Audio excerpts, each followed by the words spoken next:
Nagbukas ang pelikula sa nakakatakot na eksena kung saan ang isang dalaga ay nakatali sa upuan. Biglang bumukas ang pinto at lumabas ang isang lalaking nakayapak na may hawak na kamera. Siya ay lumapit sa babae at itinutok ang lente sa kanya. Ilang sandali pa, bumukas ang pinto at lumabas ang isang grupo ng mga lalaking nakamaskara. Pinalibutan nila siya at ang kanilang mga salita ay nababalot ng mali siya. Tumaas ang tensyon nang lumapit ang isang lalaki sa kanya, ngunit hindi inaasahang namagitan ng cameraman at pinatigil sila. Sa ilang sandali, parang naawa ang cameraman. Ngunit ang kanyang mga sumunod na salita ay sumira sa pag-asa ng babae. Ang ganitong uri ng libangan ay sinadyang ibahagi sa internet. Kilalanin si Minha, isang 18 taong gulang na estudyante sa high school na mahilig sa fashion, kagandahan, at tulad ng karamihan sa mga dalaga na kaedad niya, nangangarap ding magkaroon ng buhay pag-ibig. Isang araw, nagsimulang makipag-date si Minha sa isang binata na nakilala niya online. Pagkatapos lamang ng 3 araw na pakikipag-chat, nagpa siya silang magkita ng personal.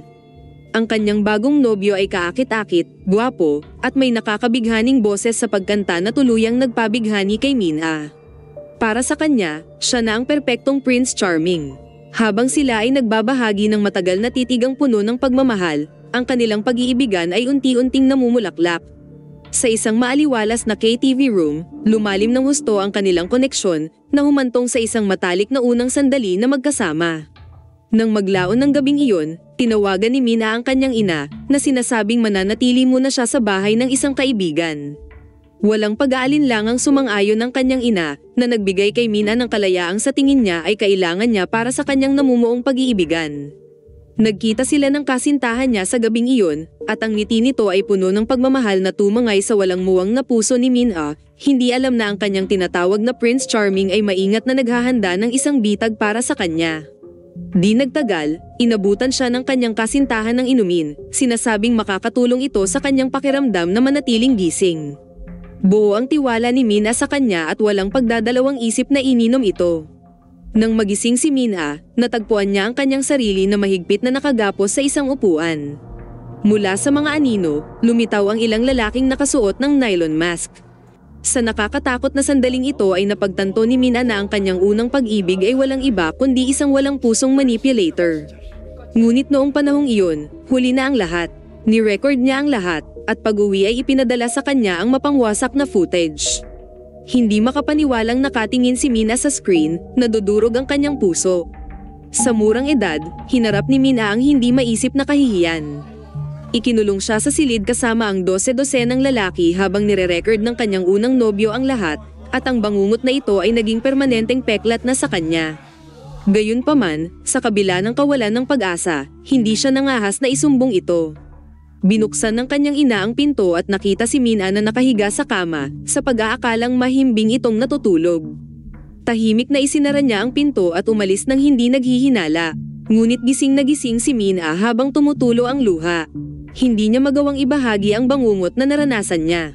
Ang walang tulog na gabing iyon ay minarkahan ng isang punto ng pagbabago. Ang liwanag sa mga mata ni Minha ay naglaho. Sa pagkadesperadong takasan ng mga nagpapahirap sa kanya, tinanong niya ang kanyang ina kung maaari ba silang lumipat ng tirahan. Nagtaka ang kanyang ina at tinanong kung bakit, ngunit hindi makasagot si Minha. Dahil sa hinala, binago ng kanyang ina ang tanong kung bakit late na siyang umuwi kagabi. Hindi niya mabata ang bigat ng kanyang trauma, pero hindi niya magawang aminin ito sa kanyang ina sa takot na ikalat ng kanyang perpetrator ang video footage niya sa online.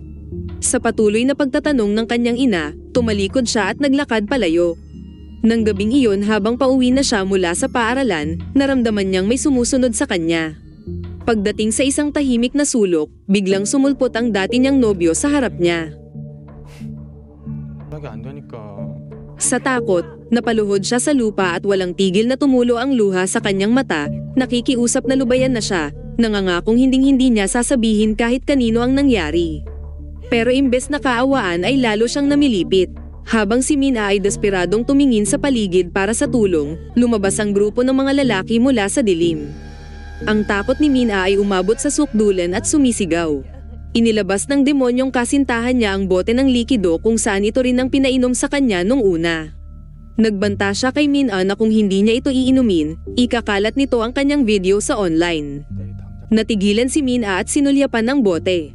Nang mag-alinlangan siya, marahas na hinawakan ng boyfriend niya ang kanyang kamay habang sinasabing laruan ka lang, at ako ang iyong Panginoon kaya wala kang choice. Pagkatapos nag-set up siya ng camera para mag-record, at si Min-a, na walang kapangyarihang tumutol ay kinuha ang bote at ininom ang laman nito. Habang lumalabo ang kanyang paningin, si Min-a ay muling nawalan ng malay, ang kanyang mundo ay dumulas muli sa kadiliman. Nang magkamalay si Min-a, natagpuan niya ang kanyang sarili na inabandona sa isang park slide, itinapon na parang basura pagkatapos siyang pagpiestahan. Ang masaklap pa, sinira ng demonyo niyang kasintahan ang pangako nito. Hindi lang niya inilabas ang video footage, kundi ipinadala pa niya ito ng diretso sa ina ni Min-a. Ang kanyang ina, nang makita ang mga imahe, ay nawasak ang puso. Siya ay nasiraan ng loob, hindi mawari kung paano natitiis ng kanyang anak na babae ang gayong hindi maisip na paghihirap. Desperado para sa hustisya, hinawakan niya ang kamay ni Detective Oh Kwok-chul, nakikiusap na gawin ang lahat ng paraan para mahuli ang mga salarin at dalhin sila sa hustisya. Nakaramdam ng simpatsya si Detective Oh kaya nangako siya na lulutasin ang kaso ng maingat bago pa lumala ang mga bagay-bagay dahil sa kaguluhan ng media. Hindi nagtagal ay nahuli din sa wakas ang lahat ng mga salarin. Gayunpaman, ang kwento ni Min-a ay sumabog sa press at ang mga reporter ay tinambangan si Min-a sa labas ng istasyon ng pulisya. Ang nakagigimbal na kalikasan ng krimen ay naging mga headline na nagpalala sa pagkabalisa ni Min-a. Mula sa araw na iyon, nagpasya si Min-a at kanyang ina umalis sa lungsod at nagsimula ng bagong kabanata sa isang mas tahimik na lugar kung saan inaasahan nilang gumaling at muling mabuo ang kanilang buhay. 10 taon na ang lumipas, ngunit nanginginig pa rin si Min-a sa tuwing naaalala niya ang mga pangyayari. Sa pagsisikap na magpatuloy sa takbo ng buhay, pinalitan niya ang kanyang pangalan bilang Shorin at bumuo ng isang bagong buhay bilang isang guro sa matematika. Nakatagpo din siya ng pag-ibig at malapit ng magpakasal, sa paniniwalang sa wakas ay mabubuhay na siya ng normal. Ngunit tila may ibang plano ang tadhana. Isang gabi, habang si Shorin ay nasa kanyang opisina, humigop siya ng kape na iniregalo ng kanyang mga estudyante, at sa ilang sandali ay nakaramdam siya ng pagkahilo at nawalan ng malay matapos inumin ang kape. Kinaumagahan, nagising siya ng mahina at disoriented. May mga pulang marka sa kanyang pulso na parabang tinalian, at hindi na rin niya suot ang kanyang jacket. Nakaramdam ng pangamba si Shorin, sinusubukan alalahanin ang nangyari kagabi pero wala siyang maalala. Tapos biglang tumunog ang phone niya na may mensahe. Ang text ay bulgar at puno ng panghaharas. Binuksan niya ang isa pang mensahe para lamang matuklasan ang kanyang intimate na mga larawan. Desperado niyang tinanong ang pagkakakilanlan ng sender, ngunit tumanggap lamang siya ng mga panunuya bilang tugon. Biglang may dumating na video footage. Lalong natakot si Shorin dahil ang footage ay nagpapakitang siya ay nakatali sa isang upuan habang napapalibutan ng mga lalaking nakamaskara. Ang sender ay nagbanta na ilalabas ang video at mga larawan niya maliban kung siya ay susunod sa kanilang mga kahilingan. Dahil dito nagsimulang maluha si Shorin. Ang trauma sa nakaraan na kanyang napagtagumpayan ay muli na namang nangyayari. Mula sa araw na iyon, si Shorin ay nabuhay sa patuloy na takot na baka pati ang kanyang nakaraan ay malantad na tuluyang sumira sa kanyang buhay. Walang pagod siyang nagsumikap para ilihim ito lalo na sa kanyang kasintahan. Nang gabing iyon, nakisalo si Shorin sa hapunan kasama ang kanyang kasintahan at mga magulang nito. Mukhang maayos naman ang lahat, hanggang sa makatanggap si Shorin ng isa pang text mula sa misteryosong sender. Hiniling sa kanya ng sender na ibunyag ang kulay ng panty na suot niya ngayong gabi. Nabalot siya ng takot, ngunit pinilit niyang manatiling kalmado upang hindi maghinala ang pamilya ng kanyang kasintahan. Nang hindi tumugon si Shorin, direktang nagpadala ng mensahe ang misteryosong sender sa ama mismo ng kanyang kasintahan. Ang matandang lalaki, sa pag-aakalang isa lamang itong random na mensahe ng spam ay binasa ito ng malakas. Ang mensahe ay nagsasabing, gusto mo bang makakita ng pribadong video ng guro sa high school? Nang marinig ito, namutla ang mukha ni Shorin. Batid niyang babala ito sa kanya. Nagdahilan siya na umalis at nagmadaling pumunta ng banyo. Doon, atubili niyang kinuna ng larawan ng kanyang sarili bilang kasang-ayon sa kahilingan ng misteryosong sender, at pagkatapos ipinadala ito sa kanila. Nang gabing iyon, si Shorin ay dinaig ng pangamba, hindi makatulog dahil nilalamon siya ng pagkabalisa. Ang misteryosong sender ay nagpadala ng isa pang mensahe sa kanya.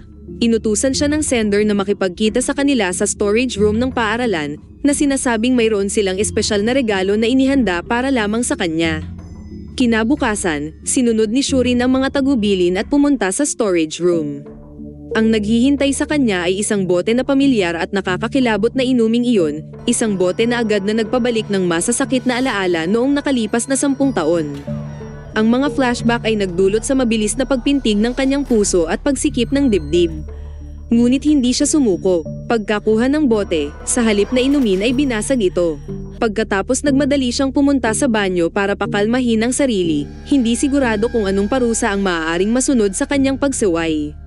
Kalaunan habang nagtuturo sa klase, dumating na naman ang isa pang mensahe mula sa misteryosong sender. Sinuway mo ang utos ko, kaya harapin mo ang konsekwensya. Nagbanta ang sender na ilalabas na nito ang mga pribadong larawan at video ni Shurin para makita ng lahat ng kanyang mga estudyante. Nagkagulo sa silid-aralan habang tuwang-tuwa na inilabas ng mga estudyante ang kani-kanilang telepono, sabik na inaabangan ang countdown na ipinapakita sa mensahe.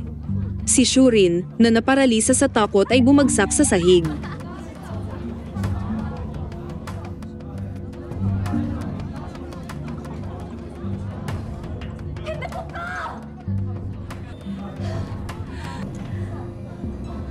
Ngunit nang matapos ang countdown, may nangyaring hindi inaasahan at natahimik ang maingay na silid-aralan.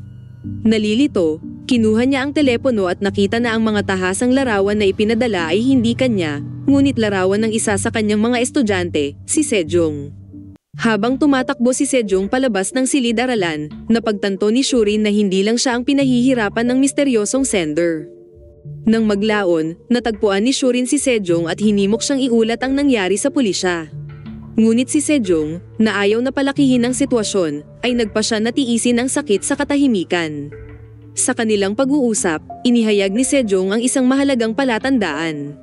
1 taon na ang nakalipas, nahulog siya sa class president na si Dongjin, isang binata na nagmula sa mayamang pamilya. Binigay niya ang buong tiwala kay Dongjin at sumama ito sa kanyang tahanan kung saan hinikayat siya ni Dongjin na makipagrelasyon. Ngunit hindi nagtagal, natuklasan ni Sejong ang madilim na sikreto ni Dongjin. Sa kanyang computer, natuklasan niya ang hindi mabilang na tahasang mga larawan at video ng ibang mga babae kabilang na rin ang kanya. Ang realisasyon na ito ay nagpagimbal sa kanya ng husto. Ang kaakit-akit na binatang hinahangaan niya ay isa palang predator na may hidden obsession sa palihim na pagre-record ng mga babae. Sa takot na isumbong si Dongjin sa otoridad dahil sa impluensya ng kanyang pamilya, nanatiling tahimik si Sejong at nabuhay sa takot sa ilalim ng mga pagbabanta at pagmamanipula ni Dongjin. Matapos marinig ang kwento ni Sejong, nagsimulang maghinala si Shurin na baka si Dongjin din ang parehong tao sa likod ng pamba-blackmail sa kanya. Determinadong malaman ang katotohanan, nagpasya siyang sundan si Dongjin. Nang gabing iyon, sinundan ni Shurin si Dongjin sa isang KTV bar.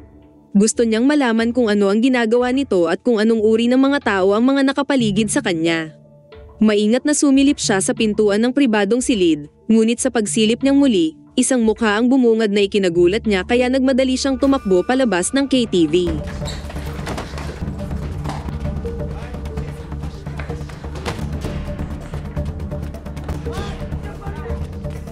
Bago pa siya makalayo, hinablot siya ng lalaking nakaitim at hinila sa isang madilim na eskinita. Sa kanyang pagkabigla, ito pala ay si Detective Oh Kok-chul, ang parehong opisyal na humawak sa kanyang kaso 10 taon na ang nakalilipas. Ibinahagi ni Shurin ang kanyang hinala kay Oh Kok-chul. Bagaman si Oh Kok-chul ngayon ay nagretiro na sa serbisyo, nangako siyang tutulungan muli si Shurin para sa panibagong kaso nito. Sa kanyang suporta, si Shurin ay nakaramdam ng lakas ng loob. Nagpasya siyang lumaban, determinadong ibagsak ang masasamang puwersa na nambibiktima ng mga kababaihan. Ngunit pagkatapos, dumating ang sakuna. Nakatanggap si Shurin ng isang video sa kanyang telepono. Ipinakita nito si Sejong na nakagapos at natatakot, na sinamahan pa ng isang nakakatakot na mensahe. Kung gusto mo siyang iligtas, sundin mo ang aking mga tagubilin. Si Shurin ay nakatitig sa screen ng may takot, nalulula at hindi sigurado kung ano ang gagawin. Pagkatapos, bumagsak ang tingin niya sa razor blade na nakapatong sa mesa. Pagkatapos ng ilang sandali ng pag-aalinlangan, nagpadala siya ng mensahe kay Oh Kok-chul, Pagkatapos ay nagmaneho ng mag-isa patungo sa address na ibinigay sa kanya ng misteryosong sender. Ang lokasyon ay isang abandonadong pabrika na nakatiwangwang at nalalansag. Pagpasok niya sa loob, ang atmosfera ay nagpanginig sa kanyang gulugod. Hinanap niya si Sejong ngunit hindi niya ito natagpuan kahit saan. Sa halip nakita niya na naman ang pamilyar na botilya ng inumin na nakalagay sa mesa na parabang naghihintay sa kanya. Napagtanto niyang wala siyang ibang choice kundi inumin ito alang-alang sa kaligtasan ni Sejong. Gaya ng inaasahan, nawalan siya ng malay at nang magising siya, natagpuan niya ang kanyang sarili na napapaligiran ng mga nakamaskara na lalaki at babae. Kabilang sa kanila ang class president na si Dongjin, ngunit sa kanyang pagtataka, hindi pala siya ang mastermind at isa lamang puppet na minamanipula. Biglang narinig ni Shurin ang paghingi ng tulong ni Sejong sa di kalayuan. Dahil dito nakiusap si Shurin sa grupo na palayain si Sejong. Ngunit sa lalong pagkabigla ni Shurin, isang nakamaskara na figura ang kumpiyansang humakbang pasulong. Natigilan si Shurin nang alisin ng figura ang kanyang maskara at ito ay walang iba kundi si Sejong mismo. Dito napagtanto ni Shurin na ang lahat ng ito ay isang detalyadong bitag na itinakda ni Sejong. Ang layunin, upang masiyahan ang kanilang mga baluktot na pagnanasa sa pamamagitan ng pagkuha ng mga litrato at video sa kanilang mga biktima, pagkatapos ay ibebenta nila ito sa online para kumita. Ang grupong ito ng mga kabataan ay walang pakialam sa pinsalang dulot nila na binulag ng kasakiman at kawalang gulang na pag-iisip. Gayunpaman, kahit na si Sejong ay isang tagapagpatupad lamang. Dahil dito ay nag-iiwan ito ng katanungan kung sino ba talaga ang tunay na utak sa likod ng lahat ng ito. Sinubukan ni Shurin ng mga tuwiran sa kanila, hinihimok silang huminto bago maging huli ang lahat. Ngunit sa halip na makinig, itinaas ng grupo ang kanilang mga telepono, naghahanda na i-livestream ang kahihiyan ni Shurin. Sa napakahalagang sandaling iyon, sumambulat si Okokchul sa eksena. Tulad ng isang bayani, sumugod siya, determinadong turuan ang grupo ng isang leksyon. Gayunpaman, mabilis siyang nabugbog ng mga kabataan at napilitang lumuhad na nakahubad. Ngunit bilang isang dating polis, si Okokchul ay laging handa. Bago pa siya dumating ay tumawag na siya ng pulis. Nang marinig ang daing ng paparating na sirena, nataranta ang mga kabataan at tumakas. Samantala, ginamit ni Shurin ang razor blade na itinago niya kanina para putulin ang tali sa kamay at palayain ang sarili.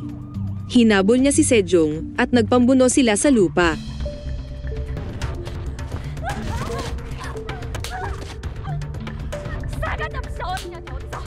Sa ilalim ng walang humpay na pagpupursige ni Shurin, sumuko si Sejong at ang iba sa grupo ay nahuli din.